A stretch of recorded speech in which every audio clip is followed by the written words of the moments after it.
कल परीक्षित जी के पावन चरित्र में हमने सुना कि 7 दिन में मरने का श्राप लगा परीक्षित को।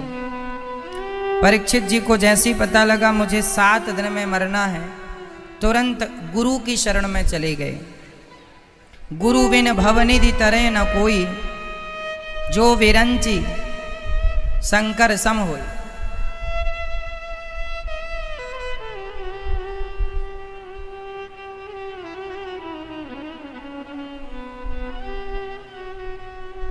बिना गुरु के किसी की गति नहीं है, चाहे कोई हो, कोई भी हो। परीक्षित को गुरु की आवश्यकता पड़ी, एक अच्छे गुरु चाहिए। बिना मार्गदर्शक के सोचिए कि प्रधानमंत्री जी को भी अपने साथ वो लोग रखने पड़ते हैं जो उन्हें समय समय पर सही मार्ग बताते चले। तो जीवन में सही मार्गदर्शक की जरूरत पड़ती है। परीक्षित को जब श्राप लगा तो किनकी शरण में गए?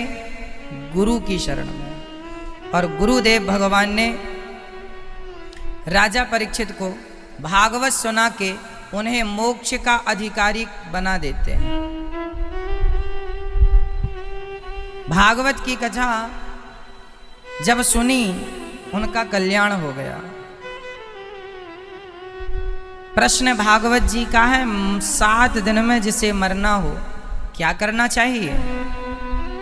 और 7 दिन में हम सबको भी तो मरना है। सोमवार से रविवार तक गिन लो कितने दिन होते हैं? 7। इन 7 में ही हम आए हैं, इन 7 में ही हम जाएंगे। जीवन बहुत ज़्यादा नहीं है, बहुत ज़्यादा दिनों के लिए नहीं है, बहुत कम दिनों के लिए। इसलिए सुखदेव भगवान कहते हैं, वरीयाने सते प्रश्नः कृतो लोकहितं नृपा, आत्मवित् सम्मतः पुंसां श्रोतव्यादिषु यः परः। जिसे जल्दी मरना है उसे निद्रया ह्रियते नक्तं व्यवायेन च वावया, देवाचार्थे हया राजन कुटुंब भरणे नवा। क्या करना है? निद्रया, नींद में कटौती करो, कम सोइए, ज़्यादा से ज़्यादा जाग कर अच्छे कर्म में लग जाइए। ज़्यादा से ज़्यादा भगवान का स्मरण करें, चिंतन करें, भगवान का ध्यान करें। संग्रह परिग्रह से जरा मन को हटाएं। और देखिए भागवत में 2 मार्ग हैं। एक मार्ग ये है कि आप जिस देवता की पूजा करें, जिस कामना को लेकर, जिसे लक्ष्मी चाहिए वो माया देवी की उपासना कर ले, तेज चाहिए वह अग्नि की उपासना कर ले, जिसे अन्न चाहिए वो अदिति की उपासना कर ले, स्वर्ग चाहिए अदिति के पुत्रों की उपासना कर ले। पर अकामः सर्व कामो वा मोक्ष कामा उदारधि, प्रत्येक देवता एक एक चीज दे सकता है, पर भगवान की शरण में आ गए तो भगवान वो दे सकते हैं, वो गति दे सकते हैं जो कोई देवी देवता नहीं दे सकते। इसलिए देवी देवताओं के चक्कर में ना पड़ा करो। हनुमान चालीसा में लिखा है, और देवता, आगे बोलो, और देवता चित्त ना धरई। और देवताओं के पीछे जाने की जरूरत नहीं है। एक भगवान श्रीमन नारायण की शरण में आप आ गए, भगवान श्री कृष्ण, भगवान श्री राम की शरण में आ गए, अब कहीं जाने की जरूरत नहीं। हाथी के पांव में सबके पांव आ गए। अर्थ ये निकला कि हाथी के पांव में सबके पांव आ गए। भगवान श्रीमन नारायण की उपासना कर ली, उनका ध्यान कर लिया, सबका हो गया। अलग से कुछ करने की आवश्यकता ही आपको नहीं है। तो भगवान का चिंतन करिए, और कुछ करने की जरूरत नहीं है। अकामः सर्व कामो वा मोक्ष कामा उदारधि। जो भगवान की शरण में रहता है वो कभी दुखी नहीं रहता। बताइए विभीषण जी कब तक दुखी थे? जब तक वो राम जी की शरण में नहीं आए। और राम जी की शरण में आने के बाद जो आनंद मिला, जो सुख मिला, उस सुख का तो कोई शब्द ही नहीं उस सुख के बयान के लिए, क्या कहें।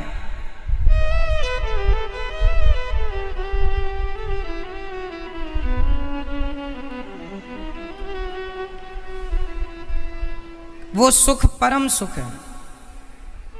आज अक्षय तृतीया है, आप सभी को आज अक्षय तृतीया की लाखों लाख शुभकामनाएं, बधाइयाँ।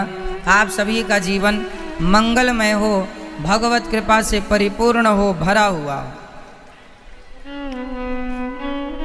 आज अक्षय तृतीया,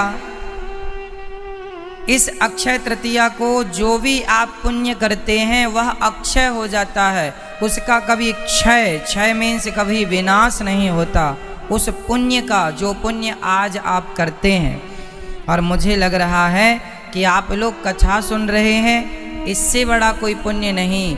साल में एक दिन, केवल आज के दिन ही बिहारी जी के चरणों का दर्शन होता है। इसलिए आज बिहारी जी के चरणों का शायद आप लोगों ने भी दर्श परस किया हो। क्यों मैया, दर्शन हुआ? नहीं किया तो शाम को कर लेना। केवल आज के दिन ही चरणों का दर्शन होता है बिहारी जी में। इसलिए इसको बंद कर दो। इसलिए आज अक्षय तृतीया है, आज किए गए पुण्य अक्षय है, कभी इस पुण्य का नाश नहीं होता, अक्षय है।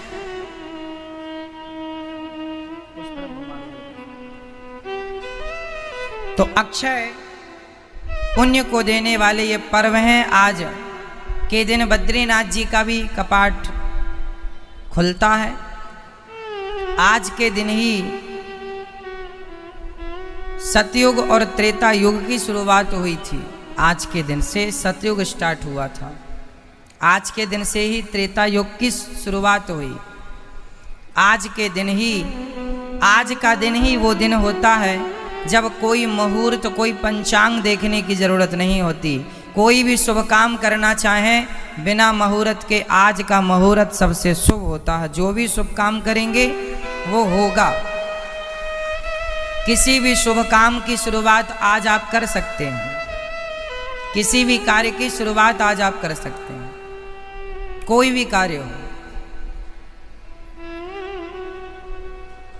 आज अक्षय मुहूर्त है, कोई भी काम किया जा सकता, कोई भी शुभ काम, जिस शुभ काम में मुहूर्तों की बहुत आवश्यकता होती है वो आज आप कर सकते हैं। आज के दिन आप लोग मलियागिर चंदन घिस घिस के और अपने ठाकुर जी को, जो आपके गोपाल जी हैं, जो आपके लड्डू गोपाल जी हैं, शालिग्राम भगवान हैं, आज चंदन का लेप भगवान के सर्वांग पूरे शरीर में लगाया जाता है, विशेषकर चरणों में।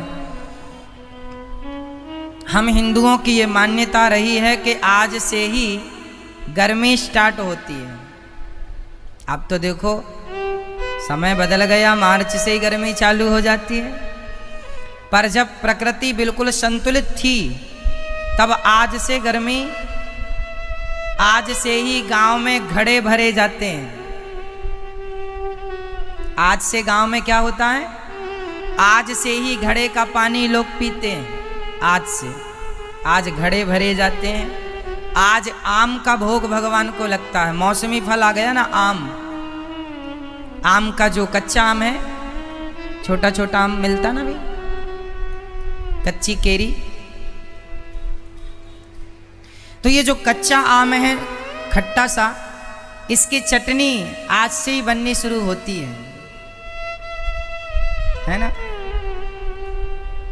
इसके पहले भगवान जी को भोग लगाए बिना हम लोग आम नहीं खाते। आज से आम भोग लगेगा पहले ठाकुर जी को, और आज गेहूं का भी भोग लगता है भगवान जी को, क्योंकि किसानों के घर गेहूं आती है ना, नई, ये नया फसल है, नया सीजन है, तो किसान के पास जो होगा वही तो खवाएगा। तो आज गेहूं, जो भी आज की नई फसलें हैं, सबका एक दोने में सबको रखा जाता है, आम रखा जाता है, एक घड़े में पानी भरा जाता है, और घड़े के ऊपर दोना रख के भगवान को भोग लगाया जाता है। तो ये हमारी भारतीय परंपरा है। आज के दिन हमारे यहाँ 7 घड़े भरे जाते हैं और घड़े का जल फिर ठाकुर जी को चढ़ के फिर उस जल को पिया जाता है। तो आज अक्षय तृतीया है। आज के दिन हमारे यहाँ अब बट के नीचे दुल्हा दुल्हन की पूजा होती है। आपने की बचपन में? हमारे यहाँ होती है।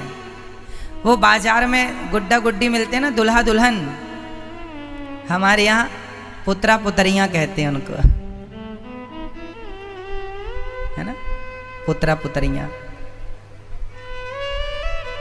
तो आज पुतला और पुतरिया आज उनकी पूजा होती है। वो हम लोग बचपन में ना वो आती रही एक अम्मा, पुत्रा ले लो पुत्रा। तो आज के दिन ना वो एक एक्चुअली मिट्टी का एक खिलौना होता है।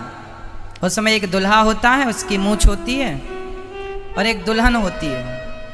तो दुल्हा दुल्हन सारे बच्चे लोगों का खेल होता है आज के दिन।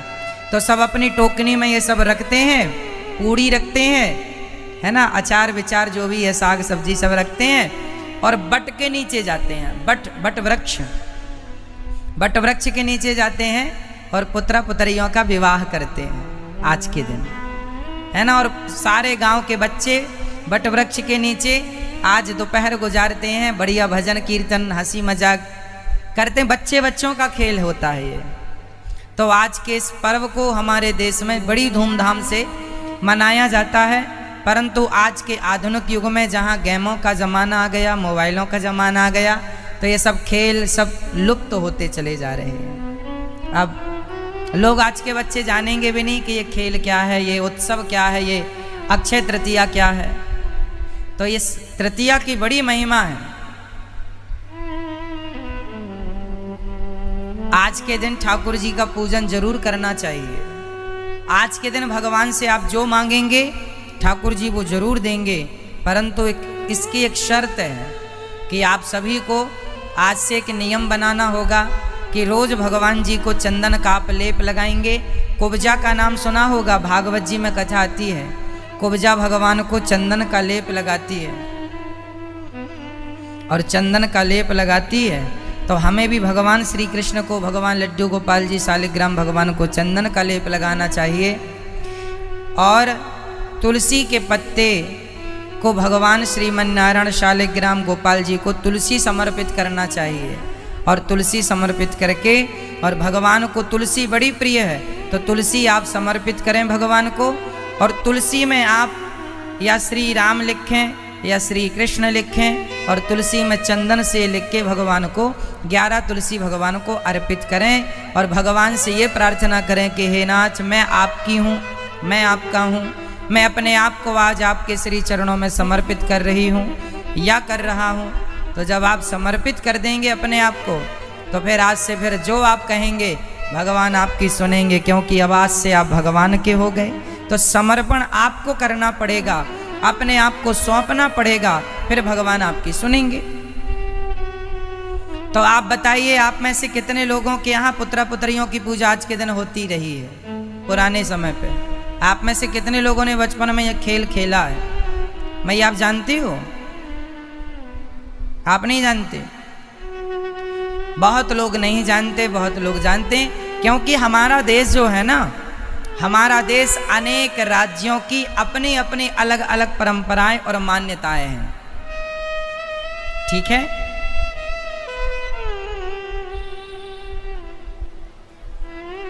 अपनी परंपराएं हैं, अपनी मान्यताएं हैं। सबके एक ही त्योहार को हम लोग अलग अलग ढंग से मनाते हैं, है ना। तो ये हमारा भारत है। अनेक भाषाएं हमारे देश में हैं। अनेक भाषाओं में अनेक प्रकार का हास्य परिहास्य है। अनेक एक त्यौहार को अनेक ढंग से मनाने की परंपरा हमारे देश में है। त्यौहार एक ही है, पर उसको अलग अलग प्रांत में अलग अलग ढंग से अपनी परंपरागत रीति रिवाज से लोग मनाते चले आते हैं। तो आज का त्यौहार आप लोग भी मनाइएगा। और मुझे लगता है कि आप लोग आज कथा सुन रहे हैं तो यही अक्षय तृतीया का सबसे बड़ा फल है कि आप लोग भगवान की शरण में हैं और कथा रसपान कर रहे हैं, कथा का आनंद ले रहे हैं। प्रिय भक्तों, श्री भगवान की शरण में जो है सब सुखी हैं, कोई भी हो कैसा भी हो सब सुखी है। विभीषण शरण में आए, भगवान ने सुखी कर दिया। सुग्रीव शरण में आए, भगवान ने सुखी कर दिया। सुग्रीव दर दर की ठोकर खा रहे थे, विभीषण दर दर की ठोकर खा रहे थे, पर जब राम जी की शरण में आए तो राम जी ने दोनों को क्या बना दिया? राजा। भगवान कहते हैं मैं भले जंगल में रहूंगा पर अपने भक्तों को राजा बना के रखूंगा, तुम मेरी शरण में आओ तो सही। भगवान अपने भक्तों को राजा ही बनाते हैं। क्यों मैं ऐसे ही? भगवान अपने भक्तों को क्या बनाते हैं? राजा। तो राजा बनाते हैं भगवान। तो ये राज, यदि चाहते हो राजा बनना तो भगवान की शरण में आओ और भगवान की शरण में आकर भगवान का चिंतन करो।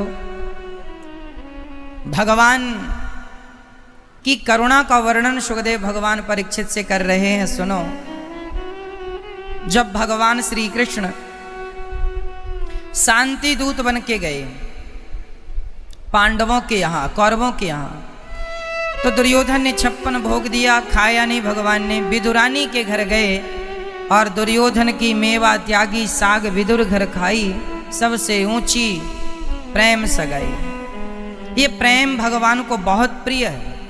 यदि आज भगवान को कोई बांधना चाहे तो प्रेम की रस्सी में बांध ले, भगवान बंधने को तैयार है। पर रस्सी कौन सी चाहिए? प्रेम।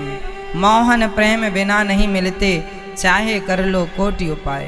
केवल प्रेम की रस्सी भगवान को बांध सकती है, दूसरी कोई रस्सी नहीं। इसलिए प्रेम करना सीखिए भगवान से। कैसा प्रेम? माता विदुरानी की तरह है। विदुर और विदुरानी दोनों गए थे भगवान श्री कृष्ण का दर्शन करने। जब वो हस्तिनापुर आए थे शांति दूत बनकर, तो विदुर और विदुरानी पीछे खड़े थे। अब रथ आ रहा है, अब कृष्ण आ रहे, इंतजार है। और जब भगवान आए तो ऐसे पांव उठा उठा के विदुरानी जी देख रही हैं।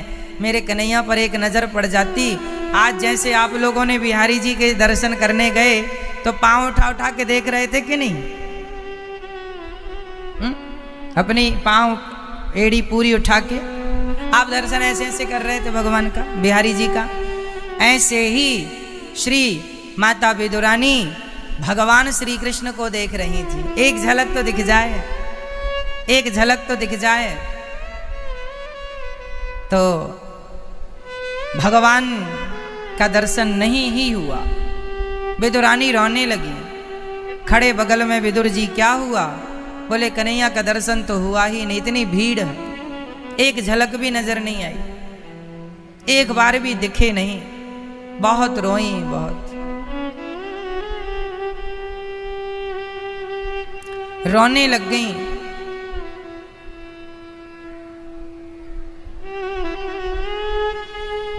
और जब भगवान की याद में रोई तो विदुर जी ने कहा, हे प्रभु, हमारी इतनी औकात नहीं है, हमारी इतनी ताकत नहीं है कि हम आप तक पहुंच पाएं। हम में इतनी सामर्थ्य नहीं है कि हम आप तक पहुंच पाएं। प्रार्थना है भगवान दर्शन दीजिएगा। देखो, जब भक्त की सच्ची भावना और सच्ची भक्ति होती है और जब आप भगवान तक नहीं पहुंच पाते और प्रेम है तो फिर भगवान स्वयं आप तक पहुंच आते हैं। भगवान स्वयं आप तक आते हैं, आपको जाने की जरूरत नहीं। फिर विदुर जी उल्टे पांव आ गए अपनी कुटिया में। और फिर विदुर जी भगवान के पास नहीं गए, भगवान विदुर जी के पास आए। विदुरानी ने भगवान को बिठाया, खिलाया, खिलाने को कुछ था नहीं, केला तोड़ के ले आई और केला छील छील कर फल फेंकती जाती, छिलका ठाकुर जी को देती जाती। और भगवान छिलकों का भोग लगाते हैं। इससे आपको क्या स्पष्ट हो रहा है? भगवान छिलकों का भोग लगा रहे हैं, इससे आपको क्या समझ में आ रहा है?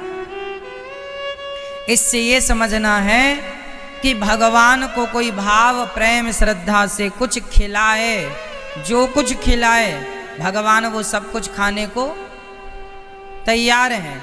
क्या होनी चाहिए? क्या होना चाहिए? आपको कोई प्रेम से खिलाए, आप खा के आए हैं, पेट भरा है आपका, और फिर भी आपको प्रेम से कोई खवाए तो आप खाएंगे कि नहीं? सामने वाले के प्रेम को रखने के लिए, उसका मान रखने के लिए आप जरूर जरा सा ही सही खाएंगे जरूर। क्यों? क्योंकि सामने वाले का प्रेम है, श्रद्धा है।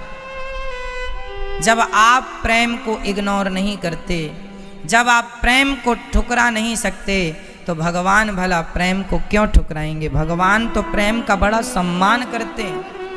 भगवान के आंखों में उन्हीं के लिए सम्मान है, भगवान उन्हीं की इज्जत करते हैं जो भगवान से अत्यधिक प्रेम करते हैं। इसलिए भगवान से प्रेम करना सीखिए। मोहन प्रेम बिना नहीं मिलते, चाहे कर लो कोटि उपाय। क्योंकि भगवान भाव के भूखे हैं। भाव से छिलका खिलाओ तो छिलका भी प्रिय है। भगवान विदुरानी पर कृपा करते हैं। जब विदुर जी 56 भोग परोसते हैं तो भगवान विदुर जी से यही कहते हैं, विदुर जी जो स्वाद मुझे इन छिलकों में आया वो 56 भोग में नहीं, क्योंकि अकेले ये छिलके नहीं थे, एक भक्त की पूरी श्रद्धा है, एक पूरा विश्वास है।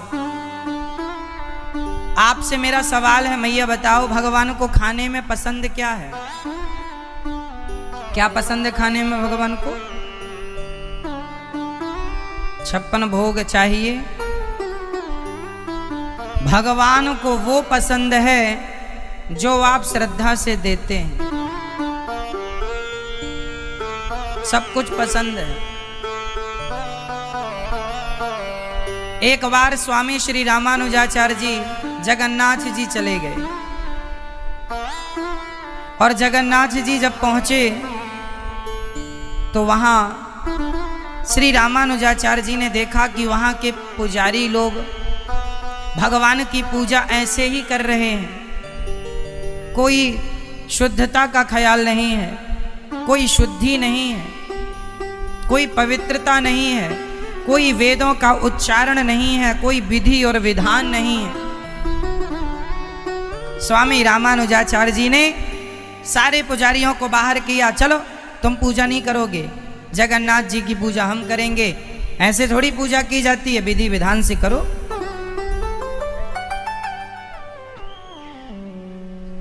बड़ा विधि विधान से स्वामी श्री रामानुजाचार्य जी पूजा करने लगे। जगन्नाथ भगवान की भोग लगाया, विधि विधान से मंत्र पढ़े, मंत्र पढ़कर स्नान कराया। अब जो जगन्नाथपुरी के सारे पुजारी थे वो जगन्नाथ भगवान के मंदिर के पीछे जाके रोने लगे। सारे पुजारी रोने लगे, हे भगवान, हे जगन्नाथ जी, हम पूजा पाठ नहीं जानते, पर आपके बिना मर जाएंगे प्रभु, आपसे ही हमारी दाल रोटी चलती है, मर जाएंगे हम। तो जगन्नाथ जी ने रामानुजाचार्य जी से कहा, सुनो, बात की, ऐसा नहीं सपने में आए ना, सही कहा, ऐसे प्रत्यक्ष जगन्नाथ भगवान बात कर रहे हैं। स्वामी श्री रामानुजाचार्य स्वामी जी से कहा जगन्नाथ जी ने, सुनो, ये पुजारी माना कि इनको विधि विधान नहीं आता, पर है मेरे भक्त, एक काम करो रामानुज, इनको पूजा सौंपो और आप दर्शन करो। स्वामी रामानुजाचार्य जी ने भगवान को कहा, अच्छा आप ही बोलते हो वेद मंत्र से विधि विधान से काम करना चाहिए, और आप ही वेद मंत्र विधि विधान को नकारोगे, आप ही मर्यादा तोड़ोगे, तो फिर कौन पालन करेगा? नहीं देंगे पूजा, हम ही करेंगे आपकी ठीक ठीक से पूजा, पूरा विधि विधान से करेंगे। भगवान की बात नहीं माने रामानुजाचार्य जी, नहीं हम ही करेंगे पूजा आपकी, ये वेद विधि विधान से नहीं कर रहे हैं, हम विधि विधान से कर रहे हैं। और विधि विधान से नहीं कराना था तो आपने विधि विधान बनाया क्यों? एक तरफ तो आप विधि विधान खुद बनाते हो और खुद कहते हो तोड़ने दो, खुद कानून बनाते हो, खुद तोड़वाते हो। रामानुजाचार्य जी ने भगवान से कहा, भगवान क्या बोले? भगवान चुप। सारे पुजारी रो रहे हैं जगन्नाथपुरी के, हे जगन्नाथ जी आपके बिना कैसे रहेंगे। जब रामानुजाचार्य जी रात को पूजा करके सोए तो भगवान श्री जगन्नाथ जी ने गरुण जी से कहा, गरुण जी रामानुज जी को उठाओ और सीधे दक्षिण भारत छोड़ के आओ। सोते हुए रामानुजाचार्य जी को गरुण जी ने उठाया और केवल रामानुजाचार्य जी को नहीं, उनके पूरे शिष्य मंडली को उठाया और दक्षिण भारत। जब रामानुजाचार्य स्वामी जी की नींद खुली तो स्वामी जी ने देखा कि मैं तो जगन्नाथपुरी से हजारों किलोमीटर दूर आ गया। रामानुजाचार्य जी रोने लगे, वाह प्रभु आप इतने दयालु हैं कि आपकी पूजा कोई विधि तोड़ कर भी करता है तो भी आप उसकी पूजा स्वीकार करते हैं, क्योंकि आप भाव के भूखे हैं। रोने लगे रामानुजाचार्य जी, वाह प्रभु आप जैसा करुणा मैं कोई नहीं हो सकता, आप जैसी करुणा किसी की नहीं हो सकती। तुरंत श्री रामानुजाचार्य जी ने वहीं से प्रणाम किया और जगन्नाथ जी के पुजारियों ने फिर भगवान की पूजा स्टार्ट की। माना कि भगवान ये जानते हैं कि मुझसे पूजा पाठ नहीं आती, पर प्रेम चूंकि प्रेम है इसलिए भगवान हम लोगों पर कृपा करके हमें स्वीकार करते हैं। हमसे तो कोई वेद मंत्र नहीं आता, हमसे तो कोई विधि विधान नहीं आता, हम लोग तो अज्ञानी हैं, कैसी पूजा करें कैसा विधि विधान करें कुछ आइडिया नहीं है। लेकिन प्रेम है, भगवान वेद और विधि विधान से नहीं रीझते, भगवान तो प्रेम में रीझ जाते हैं। इसलिए केवल प्रेम करना सीखो, केवल प्रेम। तो ये भगवान भाव के भूखे हैं। विदुरानी थोड़ी जानती थी कि क्या नियम है, शबरी थोड़ी जानती थी क्या नियम है। शबरी तो सिर्फ प्रेम जानती है। कौआ कांव कांव करता है तो कौआ से पूछती है शबरी, माता रे कौआ बता तो सही मेरे राम कहाँ तक आए हैं। बोल बोल बोल कागा राम कब आएंगे। सबरी की झोपड़ी आके भाग्य खोल जाएंगे। सबरी की झोपड़ी आके भाग्य खोल जाएंगे। बोल बोल बोल कागा राम कब आएंगे। बोल बोल बोल कागा राम कब आएंगे। शबरी की झोपड़ी आके भाग्य खोल जाएंगे। सबरी की ये झोपड़ी आके भाग्य खोल जाएंगे। बोल बोल बोल कागा राम कब आएंगे। जब कौआ कोई उत्तर नहीं दे तो कहती आए नहीं राम जी लगाई कहाँ देर रे। शबरी ने रखे हैं चुन चुन के बेर रे। बलि बलि जाऊंगी जब राम मेरे आएंगे। बलि बलि जाऊंगी जब राम मेरे आएंगे, शबरी की झोपड़िया के भाग खोल जाएंगे। बोल बोल बोल कागा राम कब आए। अब शबरी कौआ से बात देखिए जरा, जब प्रेम होता है तो आप कौआ से भी बात कर रहे हैं। शबरी कौआ से बात कर रही है। कौआ क्योंकि ऊपर बैठता है ना। शबरी बोली मैं तो देख ही नहीं पाऊंगी कि ऊपर क्या चल रहा, दूर तुम तो दूर का भी देख सकते हो, बताओ मेरे रघुनंदन कहाँ तक आए। ला दे रे कागा मेरे राम की खबरिया, ला दे रे कागा मेरे राम की खबरिया। आएंगे धनुष धारी कौन सी डगरिया, आएंगे धनुष धारी कौन सी डगरिया। अखियां बिछा दूंगी जब राम मेरे आएंगे, अखियां बिछा दूंगी जब राम मेरे आएंगे। बोल बोल बोल कागा राम कब आएंगे।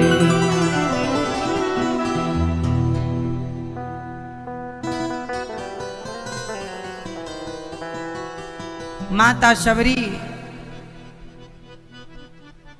कौआ से कह रहे हैं, कौआ तू ही बता मेरे रघुनंदन कहाँ है। ये प्रेम है कि कौआ से भी माँ भगवान की चर्चा कर लेती हैं। देखिए जहाँ भगवान से प्रेम है ना, वहाँ भगवान की बातें हम कौआ से भी कर सकते हैं, पक्षी से भी कर सकते हैं, कोई ना हो अपने आप से भी बात कर सकते हैं। जब प्रेम है तो अपने आप से भी बातें की जा सकती हैं, और प्रेम नहीं हो तो भीड़ बहुत है फिर भी आदमी अकेला है।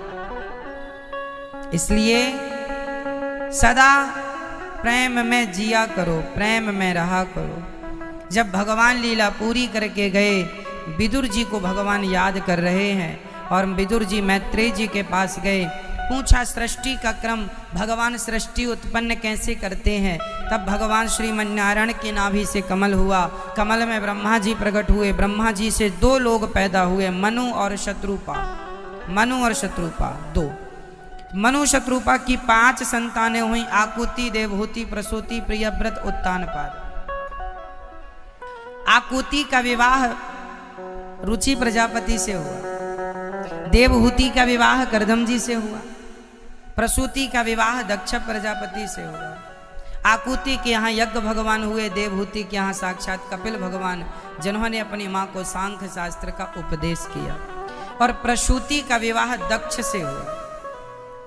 दक्ष की सबसे छोटी बेटी माता सती है, और सती का विवाह भगवान, सती का विवाह किनसे हुआ, कौन बताएगा? किनसे?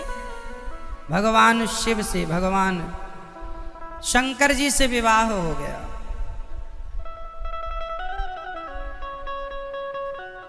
माता सती अपने पति के संग बहुत खुश हैं, शंकर जी के साथ बड़ी प्रसन्न है। एक दिन शंकर जी अपनी पत्नी माता सती को लेकर सत्संग कराने चले गए। कहाँ गए? कुंभज ऋषि के पास।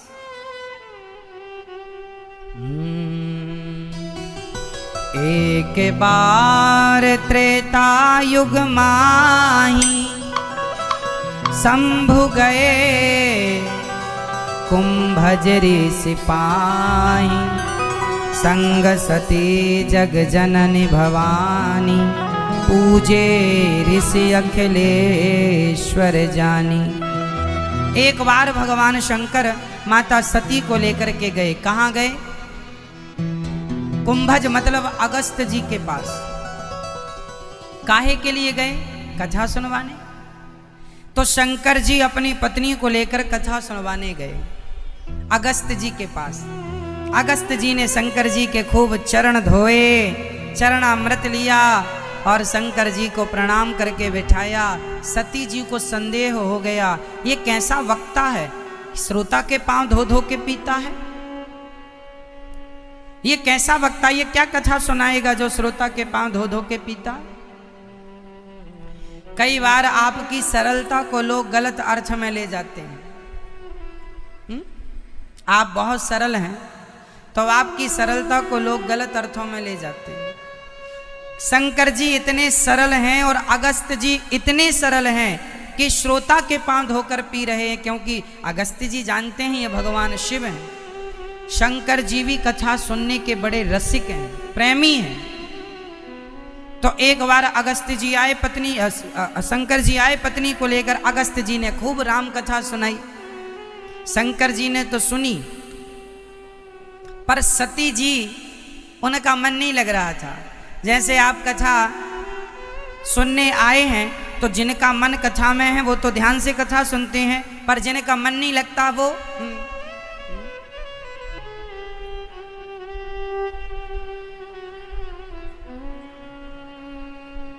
ऐसे ऐसे करते रहते हैं। जब ऐसा ऐसा चल रहा हो चक्कर, समझ लो इनका मन नहीं लग रहा।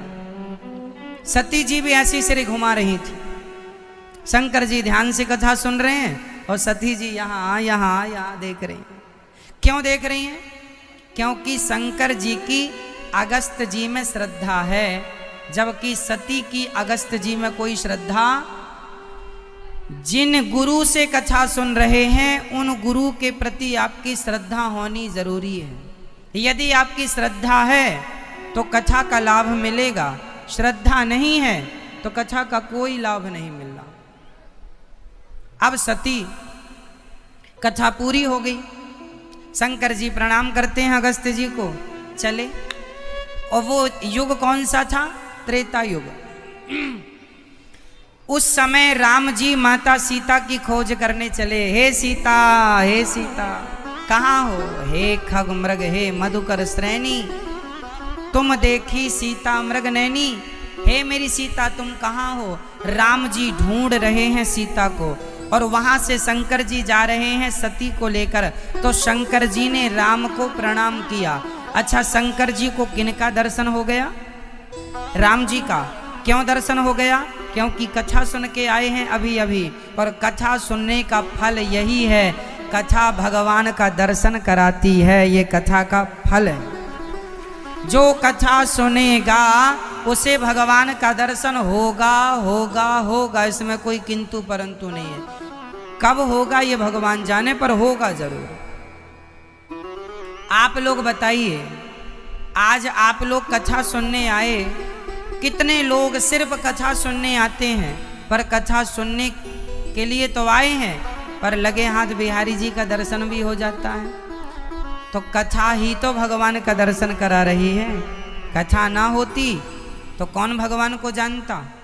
कथा होती है तब तो पता होता है कि आज के दिन भगवान के चरणों का दर्शन होता है। कथाएं होती नहीं तो लोगों को क्या पता कि आज के दिन भगवान के चरणों का दर्शन होता है। तो कथाएं ही तो भगवान से मिलाती हैं। कथा ना हो तो भगवान से कौन मिले भाई? अच्छा ये बताओ, आप लोगों के अंदर कथा सुनने के बाद ज्यादा भगवान के प्रति प्रेम जागा है या पहले से ही था? बोल दो। पहले से था? पहले से भी था। आप में से बहुत लोग ऐसे हैं जिनका प्रेम पहले से भी था, परंतु कथा सुन के वो बढ़ा है। वो क्या हुआ है? प्लस हुआ। तो कथा हमें हमारे प्रेम को क्या करती है? बढ़ाती है। शंकर जी ने राम का दर्शन किया, कथा का फल है भगवान का दर्शन। शंकर जी को दर्शन हो गया, पर सती को दर्शन नहीं हुआ। शंकर जी ने प्रणाम किया, जय जय जय सच्चिदानंद जगदीशा। हे मेरे राम, प्रणाम करता हूं आपको। सती जी ने कहा, भोलेनाथ आप किसे प्रणाम कर रहे हैं? शंकर जी ने कहा, सती आप भी देखो, ये भगवान राम है। ये वही राम है जिनकी अभी अभी हम लोगों ने कथा सुनी है, ये वही राम है। सती जी ने कहा ये राम, ये भगवान कैसे हो सकते हैं? शंकर जी ने कहा क्यों, ये भगवान क्यों नहीं हो सकते? यदि भगवान होते तो ये अपनी पत्नी के लिए जंगल जंगल क्यों घूम रहे हैं? भगवान तो सब जानता है कि मेरी पत्नी कहाँ है, मैं कहाँ हूँ। भगवान तो कण कण की जानता है, इन्हें तो खुद की पत्नी के बारे में ज्ञान नहीं है, तो ये भगवान कैसे हो सकते हैं? ये सती माता का तर्क है। अब आपसे मेरा सवाल, क्या भगवान श्री राम को पता नहीं था कि मेरी सीता कहाँ है? सवाल पूछ रहा हूं मैं, या उत्तर दो। क्या भगवान श्री राम को पता नहीं था कि मेरी सीता कहाँ है?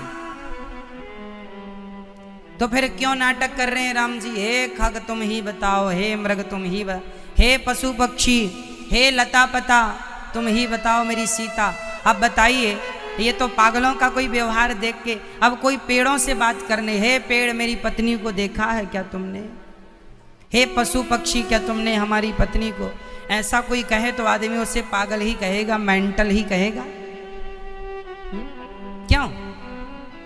तो राम जी भी पागलों की तरह व्यवहार कर रहे हैं। तो आपसे मैं समझना चाहूंगा इस सब्जेक्ट को कि बताइए, क्या राम को पता नहीं था कि मेरी सीता रावण ले गया है? बोलो मेरी माँ, पता था या नहीं? बताओ, सिर विर हिलाओ। पता था? अच्छा, तो फिर ये काहे नाटक कर रहे हैं? हे खग मृग तुम ही बताओ मेरी सीता कहाँ है? पेड़ पौधे तुम ही बताओ मेरी सीता कहाँ है? ये पागलपन क्यों कर रहे हैं राम जी?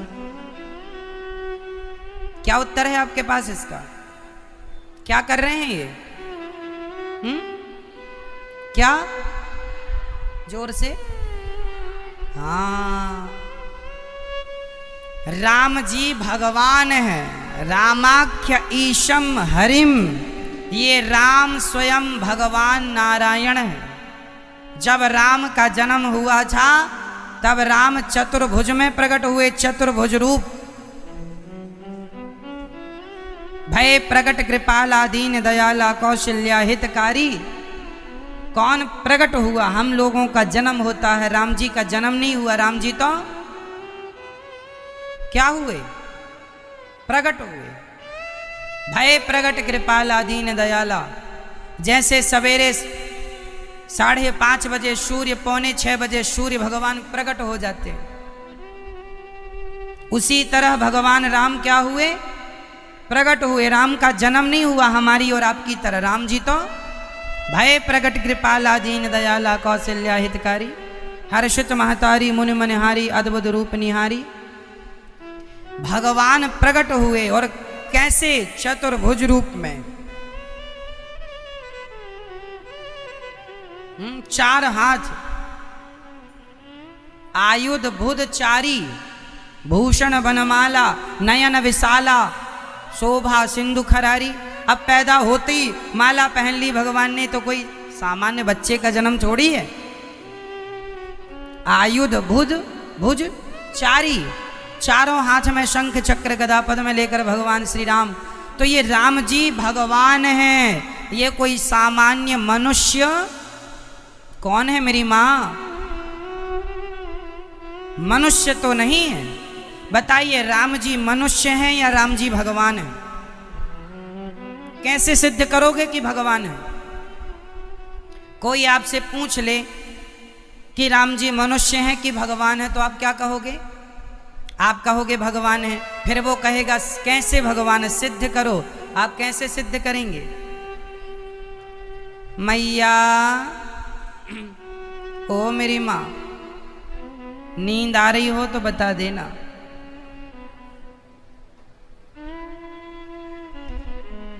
जल्दी जल्दी बताओ, हम आपसे पूछ रहे हैं। बताओ, राम जी मनुष्य हैं या भगवान?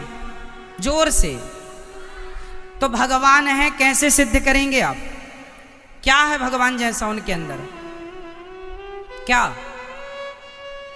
पत्नी के लिए रो रहे हैं, ये तो सामान्य पुरुष भी रोता है। भगवान जैसा क्या है? बताओ, कोई आपसे ये तर्क करेगा तो आप क्या उत्तर दोगे? ऐसे चुप रहोगे? विषम परिस्थिति जब आपके सामने ऐसे सवाल खड़े होंगे तो आपको क्या जवाब देना है, इसलिए मैं सवाल भी कर रहा हूं और जवाब भी दूंगा आपको। राम जी अपनी पत्नी के लिए रो रहे हैं। ये तो हर आदमी रोता है, पत्नी मायके चली जाए तो रोने लगता है, क्यों? पर यहां तो रावण उठा के ले गया, तो रोना तो लाजमी है। तो राम जी रो रहे हैं, इसमें कोई भगवान जैसा क्या है? बोलो मेरी मां। अब सुनो कि राम जी में भगवान जैसा क्या है। राम जी कोई सामान्य पुरुष नहीं है। राम जी हमारी और आपकी तरह नहीं है। राम जी भगवान है। कैसे सिद्ध होता है कि भगवान है? सुनो, राम जी गुरु ग्रह पढ़न गयऊं रघुराई, अल्पकाल विद्या सब पाई। कम समय पर भगवान राम ने गुरु वशिष्ठ जी के यहाँ कम समय में सारी विद्याएं प्राप्त कर ली। इस धरती पर ऐसी कोई विद्या नहीं है, कोई टैलेंट नहीं है जो मेरे राम के अंदर ना हो। ये कोई इंसान के बस की बात नहीं है, पहला। दूसरा, एक बार कौशल्या माँ ने राम जी को सुलाया और सुलाकर पूजा करने गई तो राम जी पूजा में मंदिर के अंदर भगवान के भीतर दिखाई पड़ रहे थे राम। कौशल्या जी ने कहा मैं अभी तो सुला के आई हूं। तो लिखा गोस्वामी जी ने, यहां वहां दुई बालक देखा, यहां भी राम और वहां भी राम। इससे पता चला कि एक साथ एक समय पर एक व्यक्ति दो जगह है। तो ये कोई सामान्य पुरुष की बातें, यहां वहां दुई बालक देखा, ये दूसरा। तीसरा, कौशल्या जी ने एक बार राम को कहा मुंह खोलो रोटी खिलाएं, तो भगवान ने मुंह खोला राम जी ने, और मैया रोटी डालने के लिए जब मुंह की तरफ देखती हैं तो भगवान राम के मुख में इतने से मुंह में पूरा ब्रह्मांड दिखता है। जैसे यशोदा माँ ने कहा तूने मिट्टी खाई है, तो मिट्टी के बहाने मुंह खोला तो जरा से मुंह में पूरा ब्रह्मांड नजर आया। उसी प्रकार राम जी के मुख में भी इतने से मुंह में पूरा ब्रह्मांड दिखाई पड़ा। तो इतने से मुख में पूरा ब्रह्मांड, ये कोई सामान्य पुरुष नहीं, ये तो स्वयं भगवान ही कर सकते हैं, जिनके इतने से मुख में सारा ब्रह्मांड समाया। और सुनो, जब माता सीता का रावण ने हरण किया, उस समय राम जी रोए क्यों? जंगल जंगल डोल डोल के मेरी सीता सीता सीता। एक्चुअली राम जी वो लीला कर रहे हैं। क्यों लीला कर रहे हैं? इसके पीछे भी एक कथा है, सुना दूं आपको? सुनो, जब एक बार राम जी माता सीता का श्रृंगार कर रहे थे, सुनिएगा, ये भैया को उठाइए जरा। एक बार क्या हुआ, भगवान श्री राम माता सीता का श्रृंगार कर रहे थे। एक पति अपनी पत्नी का क्या कर रहा है? श्रृंगार। आप लोगों के पति करते हैं कि नहीं आपका श्रृंगार? नहीं। एक बार मेरे राम माता सीता का श्रृंगार कर रहे थे, बालों में सुंदर सा पुष्प गूंथ रहे थे। तो जंगल में जितने साधु संत थे, सुनिएगा, सारे साधु संतों को लगा काश हमारी भी ऐसी पत्नी होती तो हम भी ऐसी श्रृंगार कर रहे होते।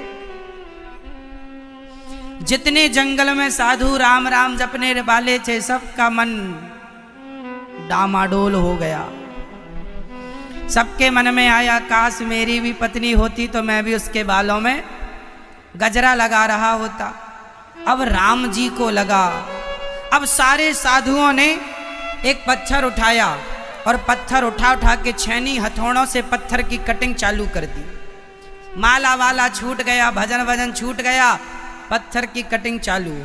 राम जी ने कहा ये पूरे जंगल में खटखट खटखट करके आवाज आ रही है छैनी हथौड़े की। तो राम जी एक साधु से बोले क्या कर रहे हो? बोले पत्नी बना रहा हूं। पत्नी? बोले पत्थर की नारी बना रहा हूं, फिर आपसे चरण छुलवा लूंगा, आपके चरण पत्थर में रखवा लूंगा। तो हम तो बाबा जी को कोई अब बाप अपनी बेटी देगा नहीं, तो पत्थर की बनाओ और आपसे पांव छुलवा लो, अपने आप बन जाएगी, अपना तो काम हो जाएगा जंगल के जंगल में। आपकी पत्नी का आपने जैसे श्रृंगार किया, हमारा भी मन हो रहा है कि हमारी भी होती तो हम भी। गृहस्थ जीवन सबसे बढ़िया है। सारे बाबा लोग गृहस्थ बनने चले, गृहस्थी बसाने चले कि हम भी गृहस्थी बसाएंगे। तो सब बाबाओं ने पत्थर की नारी तैयार की और सब राम जी के पास लेके आए कि जरा पांव रख दो प्रभु। जिसको जैसी पसंद थी वैसी नाक वाक बना ली, जैसे पसंद थी वैसी गाल वाल बना लिए, और लाओ पांव रखो अपना। अहिल्या पर रख दिया था तो अहिल्या पत्थर की नारी बन गई, तो आप भी जरा पांव रखो। राम जी बोले हे भगवान, ये तो समाज में गलत मैसेज चला गया। तुरंत राम जी ने प्रोग्राम चेंज किया। अभी सीता जी के गजरा वजरा लगा रहे थे, तुरंत राम जी ने रावण को बुलवाया। लीला रची, मतलब सूर्पनखा आई, फिर रावण के पास गई और रावण आया और सीता जी को लेकर के भागा। अब जब सीता जी चली गई तो राम जी उन्हीं साधु संतों को दिखा दिखा के रो रहे हैं, हे भगवान मेरी सीता चली गई। हे खगमृग तुम ही बताओ मेरी सीता कहाँ चली गई। अब सारे साधु संत आए, बोले प्रभु क्या हुआ? अरे बोले मेरी पत्नी चोरी हो गई। साधुओं ने कहा अच्छा ऐसा भी होता है, पत्नियां भी चोरी हो जाती हैं? राम जी ने कहा देख लो हमारी तो हो गई। अब राम जी बोले, राम जी खूब रो रहे हैं, बड़े बड़े मोटे मोटे आंसू बहा रहे हैं बाबाओं को देख देख के।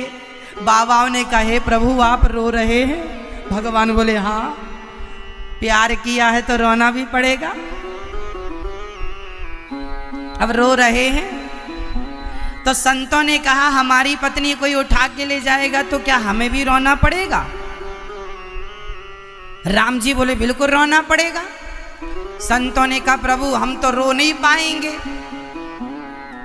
तो राम जी ने कहा जब रो नहीं पाओगे तो ये स्त्रियों के चक्कर में ना पड़ो, अपने भजन में लगो जैसे लगे थे।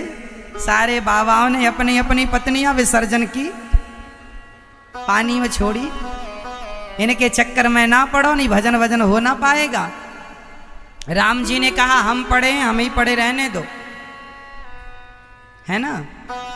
तो सारे साधु संतों के अंदर वैराग्य जगाना था, इसलिए राम जी ने ये लीला की। सारे साधु संतों के अंदर क्या जगाना था? वैराग्य। इसलिए राम जी ने ये लीला की। ये लीला है।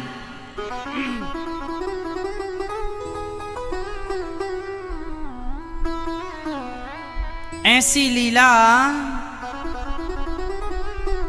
जब राम जी रो रहे हैं, सारे साधु संत देख देख कर रोने लगे।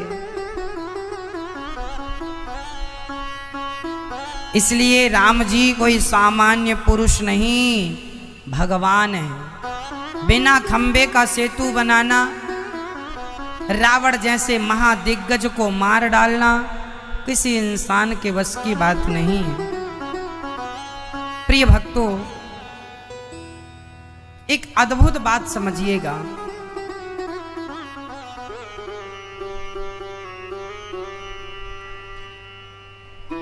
माता सती को संदेह हो गया कि ये राम भगवान नहीं।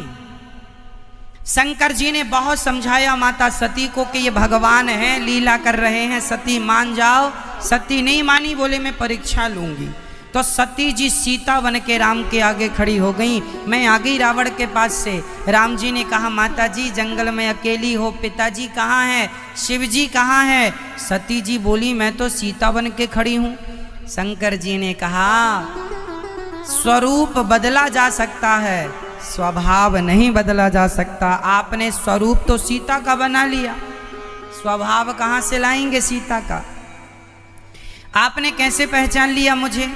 राम जी ने कहा, मेरी सीता वो सीता है जो सदा राम के पीछे खड़ी होती है, आगे तो मेरी माँ ही खड़ी हो सकती है, आप आगे खड़ी हो। इसलिए स्वभाव से पहचान गया कि आप मेरी पत्नी नहीं, मेरी माता हो। भगवान राम ने जब सीता सती को पहचान लिया, शंकर जी ने बहुत समझाया था, भगवान है, नहीं मानी, परीक्षा लेने आई। अब समझ में आ गया कि ये सच्ची भगवान है, लीला कर रहे हैं। भगवान को देखो सब जान नहीं पाते, वही जान पाते हैं जिन्हें भगवान जनाना चाहें। इसलिए कई लोग कहते हैं मैं भगवान को नहीं मानता, कोई बात नहीं, वो उनकी मानसिकता है। क्यों? क्योंकि ईश्वर ने अभी तक उन पर कृपा नहीं की, इसलिए वो भगवान से अभी तक दूर हैं। आप लोग भगवान के करीब इसलिए आ गए क्योंकि आपके अंदर भक्ति इसलिए जाग गई क्योंकि आप पर भगवान की कृपा हो गई, ईश्वर की कृपा हो गई। इसका सबूत ये है कि भगवत प्रेम जाग गया, यही आपके अंदर ईश्वर के प्रेम और भक्ति होने का प्रमाण पत्र है। शंकर जी ने बहुत समझाया था लेकिन नहीं समझी माता सती। हुई है सोई जो राम रचि राखा, को करि तर्क बढ़ा वही साखा। अच्छा मैया, कई बार हम लोग बड़े परेशान हो जाते हैं, बेटा नहीं सुनता, बहू नहीं सुनती, परिवार नहीं सुनता, बड़े परेशान हो जाते, सुनते ही नहीं है कोई। इसलिए आप परेशान ना हुआ करो, होगा वही जो ईश्वर को मंजूर है। हुई है सोई जो राम रचि राखा। आपके और हमारे चाहने से क्या होता है मैया बताओ जरा? होता है कुछ मेरी माँ? मैया आपके चाहने से कुछ होता है? मैया बता दो मेरी माँ। नहीं होता है। आपके चाहने से आपके बाल लाल हो गए मेहंदी लगा के, आपने चाहा तो हो गए।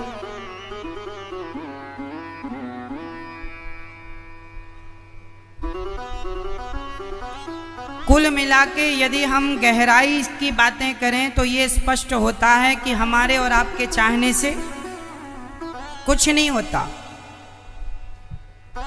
जैसे हम चाह रहे हैं कि हमारी बेटी का विवाह हो जाए, हमारे चाहने से हम तो चाह रहे हैं कि हो जाए, क्या हो जाता है? तो क्या नहीं होगा? होगा। कब होगा? जब वो चाहेगा, है ना? हम चाहते हैं हमारी दुकान अच्छी चलने लग जाए, नहीं चलती, तो क्या कभी नहीं चलेगी? चलेगी। कब? इसलिए आपके चाहने ना चाहने से कुछ नहीं होगा, तुम अपना कर्म जरूर करते रहो। जब भगवान चाहेंगे सब हो जाएगा, समय के पहले कुछ नहीं होगा मेरी माँ, समय के पहले कुछ नहीं होगा। अच्छा सुनो, अभी यदि अच्छा पानी बरस जाए, यदि अभी आज की डेट में 5-10 दिन में पानी गिर जाए तो सड़क के किनारे जो कचरा बारिश में जमता है, उगता है, अभी के बारिश में नहीं जमता।